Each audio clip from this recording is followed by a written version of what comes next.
साथियों, आज हम लोग जिस धरती पर उपस्थित हैं और एक कार्यक्रम हो रहा है, एक क्रांति की धरती है, क्रांतिकारों की धरती है, वीरों की धरती है।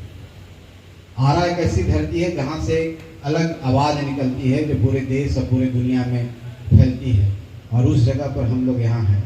इस अवसर पर हम यहाँ पर उपस्थित हो सके, अपनी बातों को रख सकें। आज जिनकी याद में हम लोग यहाँ पर हैं वो भारत रत्न, और इस देश में ही नहीं पूरे दुनिया में जिन्होंने अपने शिक्षा, अपनी बुद्धि के नाम पर पूरी दुनिया में डंका बजाया, और ऐसी कोई देश नहीं है, ऐसा कोई जगह नहीं है जहाँ इनके चाहने वाले नहीं हैं, इनको मानने वाले नहीं हैं। एक ऐसे शख्स हैं कि पूरे दुनिया में दिखाया है कि कोई अगर व्यक्ति ठान ले, कोई व्यक्ति अगर चाह ले, जिसके अंदर कुछ कर गुजरने की क्षमता हो तो कुछ भी कर सकता है। बाबा साहब उसके मिसाल हैं, उसके प्रतीक हैं, जो पूरी दुनिया में लोग इनको मानते हैं। सबसे ज्यादा मूर्ति पूजा इनकी होती है, मूर्ति इनकी पाई जाती है। इसकी बात हो, चाहे कानून की बात हो, चाहे शिक्षा की बात हो, चाहे राजनीति की बात हो, चाहे आर्थिक क्षेत्र में देश को तरक्की करने की बात हो, चाहे दुनिया के पटल पर भारत का सीना चौड़ा करने की बात हो, उसका गर्व बढ़ाने की बात हो, बाबा साहब हमेशा सबके लिए प्रेरणादायक रहे हैं। आज हम उनकी स्मृति में, उनकी पूर्व संध्या पर, उनके जन्मदिन की पूर्व संध्या पर हम लोग यहाँ पर उपस्थित हैं। ये बहुत बड़ी बात है हम सबके लिए। साथियों, जैसा कि हमारे बाप साहब के आदरणीय साथी बोल रहे थे, खास करके संतोष नाजमुंशी जी और उनके साथ जो दूसरे साथी आए थे, उनका जो निचोड़ था, मैं उनकी बातों को धैर्यपूर्वक सुन रहा था।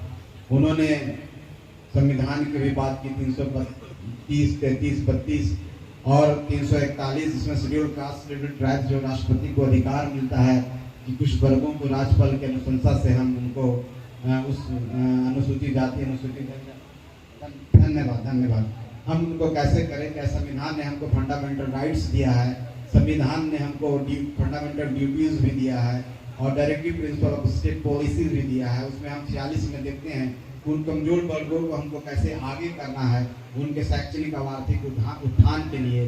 तो बाबा साहब ने एक नज़ीर पेश की है, बाबा साहब ने एक मिसाल पेश किया है उन वर्गों के लिए जिसको डिप्रेस क्लास बोला जाता है। हमारे पूर्व वक्ता भी उसके बारे में बोल रहे थे। और शेड्यूल कास्ट कहाँ से आया? Schedule caste government of India act 1935 में, जब जिसको आप लोग पुना एक्ट के भी नाम से जानते हैं, और जिस तरह से सेपरेट इलेक्टोरेट की बात हुई थी, उस समय अंग्रेजी हुकूमत ने हमको शेड्यूल कास्ट का दर्जा दिया, और उस समय हमको एक नाम मिला शेड्यूल कास्ट, शेड्यूल ट्राइब्स जिसको हम कहते हैं।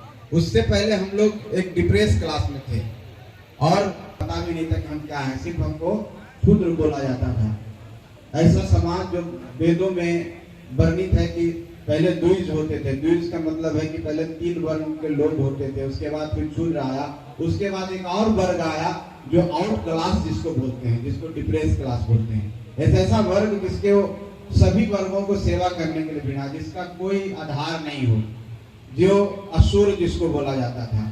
तो उन सबको, एक ऐसा समाज को, ऐसा कास्ट को जिसको सामाजिक रूप में प्रताड़ित किया गया है, जिसके पास शिक्षा लेने का अधिकार नहीं था, जो दूसरों की सेवा करेगा, जो जिनको बड़े वर्ग और वर्ण की बात कहते हैं, उनको सेवा करने के लिए बनाया गया।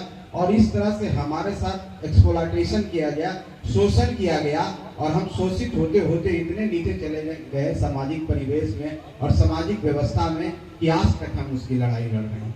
ये सही बात है कि देश की आज़ादी के इतने साल के बाद भी जो हमको मिलना चाहिए था, जिसके हम हकदार हैं, वो भी नहीं मिल पाया है। तो साथियों, आप सब छात्र वर्ग हैं, आपके कंधों पर भविष्य है, और आज का जो छात्र है, आज का जो हमारे समाज का युवा है, अब ऐसा युवा नहीं रहा जो कि उसको जानकारी नहीं है। ये सूचना क्रांति का समय चल रहा है। आप एक मोबाइल के माध्यम से, सोशल मीडिया के माध्यम से आपके पास सारी सूचनाएं उपलब्ध है, और उस सूचना के आधार पर आप भी देख रहे हैं, आप भी सीख रहे हैं कि कहाँ क्या हुआ है, कहाँ पर कौन क्रांति से हम लोगों को आज़ादी मिली है, कहाँ पर हमारे साथ जुल्म ढाया जाता है। तो आप सब परिपक्व हो चुके हैं, आपके पास ज्ञान आ चुका है, और सरकार की भी पहल है कि इस तरह के हॉस्टल्स हमारे बहुत पहले से भी चल रहे हैं और हम लोग पूरी कोशिश कर रहे हैं कि आपका जो हॉस्टल है इस तरह का छात्रा